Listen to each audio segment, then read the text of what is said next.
What's up, guys? Welcome back to the channel. Today's a long overdue video on the e46 wagon.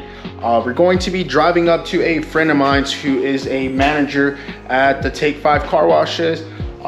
So shout out to Gabe, great friend of mine.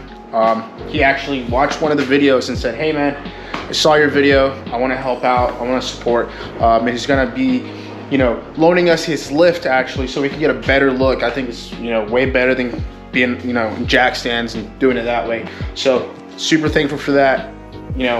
Excited and scared to look under it. But yeah, so let me show you guys what I've ordered so far for the wagon. So yes, I went ahead and ordered struts and the shocks for the wagon. That has to be replaced, yes or yes. And then I want to give a special shout out to Eric at North Raleigh Performance here in Raleigh, North Carolina. He actually hooked me up with some H&R lowering springs. He hooked me up with some lowering springs for the wagon, made specifically for the XI. If you guys don't know much about North Raleigh Performance, they actually don't just specialize in installing parts.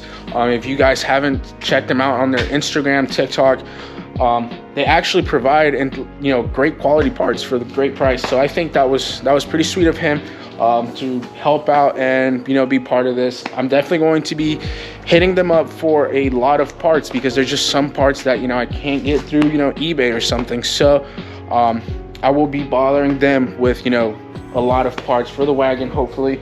But yeah, special shout out to him. That was super important. Every other place was a little bit more expensive and took a while for shipping. I literally ordered this like on a Wednesday night, got to me Saturday morning, so I'm super thankful for that. And I actually got this about a week ago, but it's just been super busy with the holidays, so I'm doing the best I can. But yes, we're gonna go check it out and see exactly how it looks under the wagon. So let's get the wagon out of the garage. We got to move the 4Runner, so we'll get that out of the way and then take this bad boy over to Gabe. So fortunately we got here and the wagon is way too low to put it on the ramp. It didn't make it up, it stopped about halfway, so we're gonna have to go back home and lift it up old style on jack stands and really actually get under it and see what's up with it. It sucks, I really want to see it on a lift. I could go home and get some wood, but I don't want to mess with all this stuff on a public place like that. So we're taking the wagon back home, and man, that thing looks super clean. Okay, so I'm still putting the car on the jack stands, but guys, let me show you something, and let me go ahead and say this. I'm all about budget builds, budget mods, pretty much budget friendly anything, but always safety first. Like, this is probably the most unsafe thing I've ever seen in my life, and no matter how broke or just completely out of money I am, I would 100 times rather leave a car completely stock ride height before doing this. Let me show you guys something. This is the first time I've ever had a car or driven a car with cut springs. And now that I see the way things, like the way cut springs really work, I mean, I figured you would, cut them to, imitate the lowering springs, where they're a lot shorter. But this is completely out of the world. Like, this is insane. Like, this blows my mind. Check this out. So this right there, this is all that I was riding on. Like, this spring's even, like, it's not even completely sitting on the strut. Like, this is it. Look at that. It's horrible.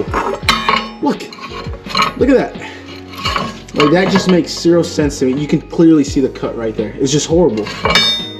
Like, who would do that to a car? Like, why? I mean, good thing I got new struts, all new bushings, so I can already tell that's gonna be part of what we're gonna be doing. But like, come on guys, I know there's a lot more budget friendly mods besides cutting springs and completely risking your life, because this is horrible. Look at that. What if I hit a huge bump and this just came out of the track like that? Like, godly, I need to have a talk with the previous owner to like just definitely stay away from these kind of mods, because look at that. Essentially I figured that's the way he thought it would sit, But even then, like that is horrible. Like I, in my right of mind, would never do this. But you know, people, you live, you learn. But yeah, so let's finish jacking it up and take the wheels off, and we will go from there. So yes, just like the other side, we were finally able to take off the tire on this side. Same thing, horrible work right here. Like that's just unbelievable to me. Same thing, not a surprise. I mean, look at this. This is insane. I can just pull it out. No reason this car was like, you know, bouncing up and down like crazy. I mean, this guy just completely butched it. Like that's unbelievable to me, but okay, I guess that's going away. We do see a little bit of rust. From what I've heard, the XIs were more of a northern car kind of thing, you know, and this car was from Colorado. The previous owner was in Colorado. Nothing that's, you know, deep into the metal yet. Just kind of like surface rust. Looks kind of like my 4Runner, really.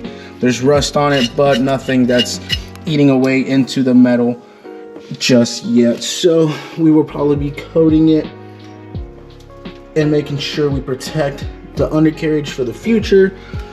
Struts look completely gone. That'll have to be replaced, but yeah, has new rotors, new brake pads. That'll be the next episode for this, replacing all that.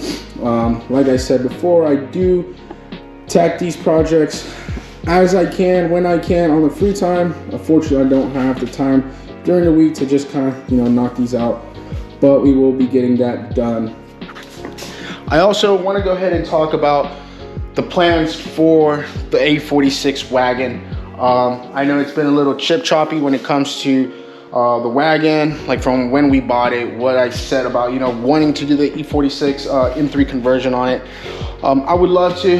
Unfortunately, I mean, I sourced all the front end parts, from your hood, bumper, fenders, headlights. I sourced it all for, you know, probably under $1,000. You know, I was super excited.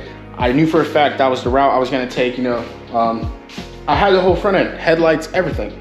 Over, like, for under $1,000, I was like, it's a no-brainer. I could, you know, do the e46 M3 wagon and knock it out of the park. Unfortunately, the more digging I did, there is more into it than the eye meets. There is a lot of cutting and fabricating that needs to be done.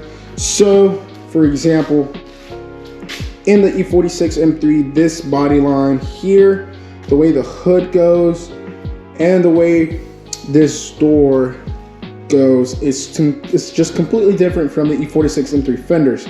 For one, the body lines would not match. So it would have been a lot of fabricating.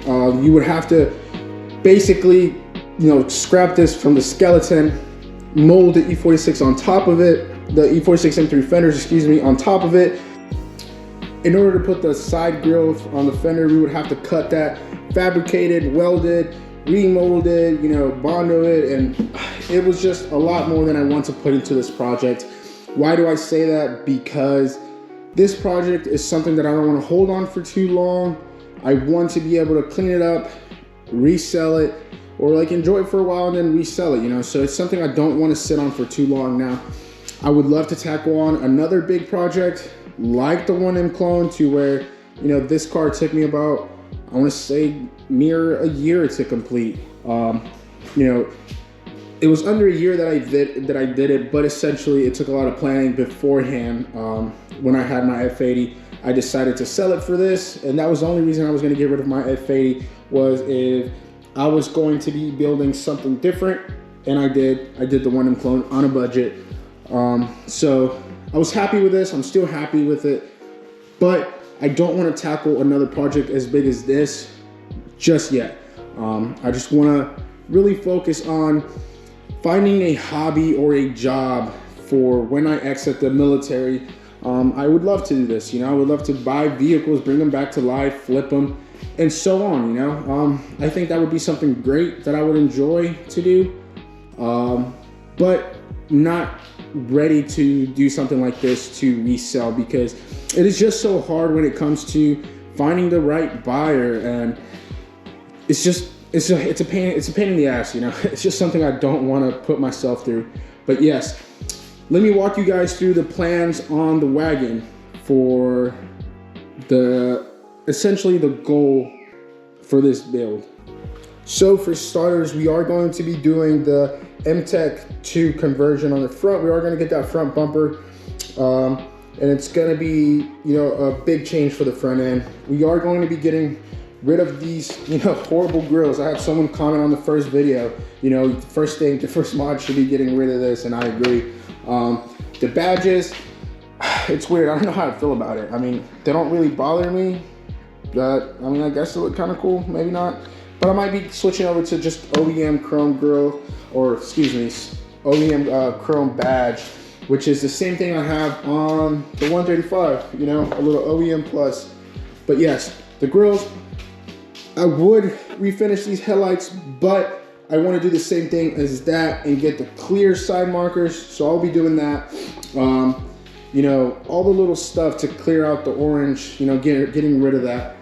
It's gonna need a little bit of body work.